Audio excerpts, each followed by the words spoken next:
Most people think a cemetery is quiet at night. Peaceful even. They picture rows of headstones, a soft breeze moving through the trees, maybe the distant hoot of an owl. But the first thing you learn when you become the night guard at Black Willow Cemetery is that it is never quiet. Not really. There's always something moving, something shifting, something breathing out there in the dark. And sometimes, it's not the living. My name is Daniel, and for the past 7 months I've been working the night shift at this cemetery tucked on the edge of a small town. It's not a glamorous job. I don't get extra pay for bravery, and nobody asks me how my night went because most people don't believe anything strange could actually happen here. But the truth is, I wouldn't have taken this job if I knew the rules. Those strange rules they handed me on my first night, printed on a single sheet of paper, old and yellowed like it had been copied one too many times. Rules that didn't make sense. Rules that sounded more like warnings than instructions. But before I even understood what I was getting into, I signed the contract. I needed the money. I needed something steady, something quiet. Funny how wrong I was. My first night on the job, my supervisor, an older man named Collins, walked me around the property. He didn't smile, didn't joke, didn't explain anything unless I asked directly. His face looked like it had seen too many things in the dark, things he didn't want to remember. When we reached the north side of the cemetery, he stopped, turned to me, and said the same sentence he apparently said to every new guard. It's not the dead you need to worry about. It's the rules. Follow them. All of them. I tried to laugh it off, thinking he was being dramatic, but he didn't even crack a grin. He handed me the laminated rule sheet, tapped it once with his finger, and told me to keep it in my jacket. Always. It wasn't optional. At the time, that alone should have been enough to make me walk away, but I didn't. I thought he was superstitious or maybe just trying to scare the new guy. The rules weren't like normal workplace guidelines. They sounded like something out of a strange folklore story. One said that if I heard footsteps behind me after midnight, I shouldn't turn around until they stopped completely. Another said that if I saw a woman in a white dress near the old oak tree, I should not approach her under any circumstances. And the oddest one, rule number 9, was the one that bothered me the most. If any grave appears freshly dug when you know it wasn't, leave it alone. Do not notify anyone until sunrise. None of it made sense at first, and I told myself they were just old traditions the staff kept alive for fun or maybe to haze newcomers. But as the nights passed, I began to realize that the rules weren't written for entertainment. They were written to survive the shift. It started with the footsteps. It must have been my 3rd night. I was doing my usual round between the west gate and the caretaker's shed when I heard them. Slow. Heavy. As if someone was following me from about 10 feet behind. My first instinct, naturally, was to turn around, but that rule flashed in my mind. So I forced myself to keep walking. Every hair on my arm stood up. The air felt colder, heavier, like something was leaning over my shoulder. The steps followed me until I reached the center path, and then they stopped. Just stopped. I turned then, but there was nothing. No footprints. No wind. Just the quiet shifting of the trees. I almost quit that night. But then curiosity took over. I wanted to understand what was happening. Why these rules existed. Why the cemetery felt like it was holding its breath every time the clock passed midnight. The next incident came a week later. I saw her, the woman in the white dress. She was standing completely still near the old oak tree, her head slightly lowered, hair covering her face. She wasn't glowing or floating or doing anything dramatic. She just stood there like she was waiting for someone. For a moment I felt guilty, like maybe she was a lost visitor or someone mourning after hours. But the rule echoed in my mind. Don't approach her. No matter what. So I didn't. I turned away and continued my patrol. When I reached the end of the path and looked back, she was gone. Completely. I checked the camera feed later. She didn't show up on any of the recordings. That was the moment I stopped doubting the rules. As the nights went on, the strange events didn't stop. Sometimes it was the sound of someone humming softly even though the entire cemetery was empty.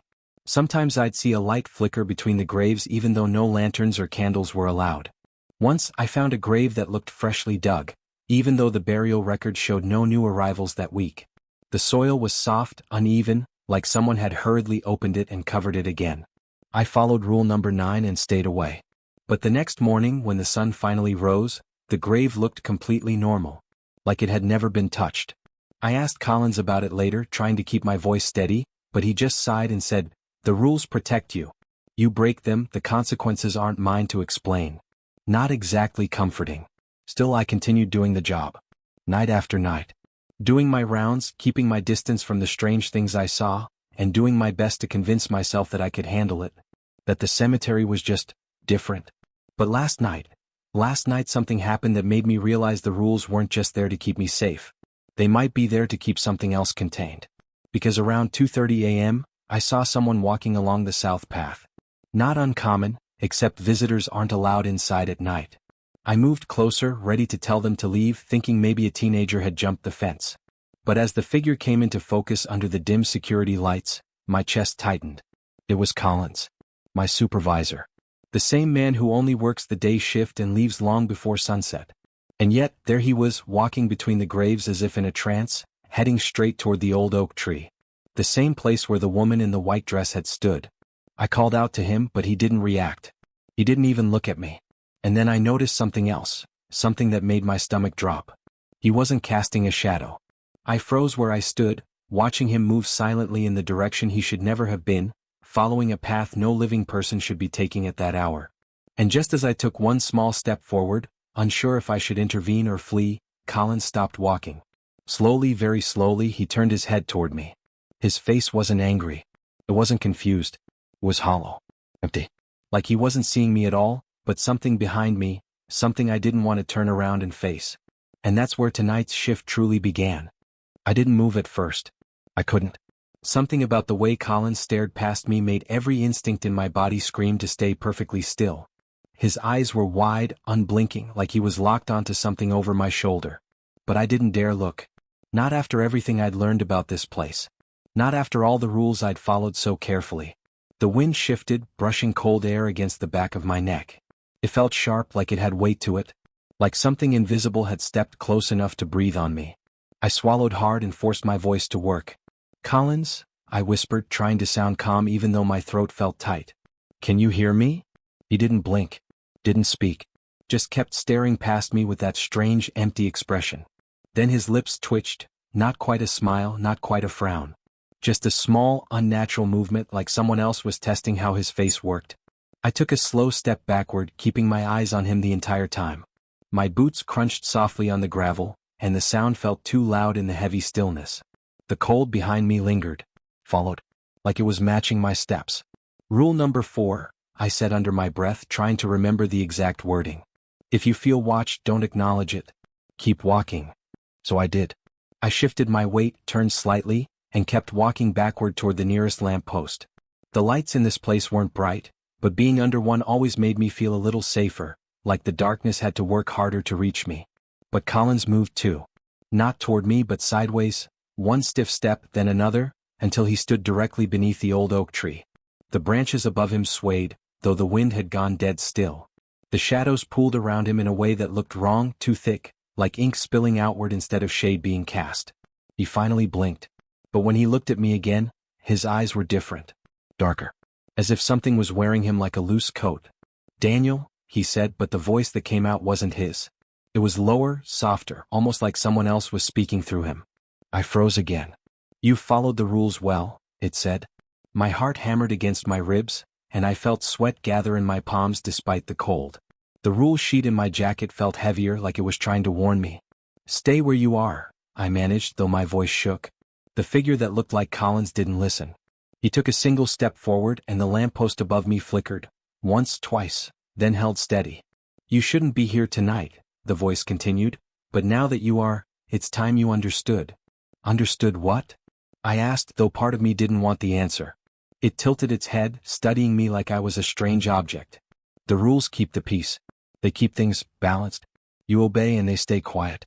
You disobey." Its smile widened a fraction. "Then they notice you." A soft thud sounded behind me, like a footstep. Slow. Heavy. My blood ran cold. Not again. Not now. I forced myself not to turn around. If it really was something behind me, turning to face it could break the rules, whatever rule applied to footsteps after midnight. And I wasn't ready to find out what happened when one was broken. The thing wearing Collins took another step toward me, and the lights flickered again. This time they buzzed loudly as if straining under some pressure. "You're stronger than the last one," it said thoughtfully. He ran. My chest clenched. "The last one? You mean, another guard?" I asked. It didn't answer. Instead, it shifted slightly, and for the first time I noticed the ground at its feet. The soil beneath the oak tree looked wrong. Uneven. Like it had been disturbed recently.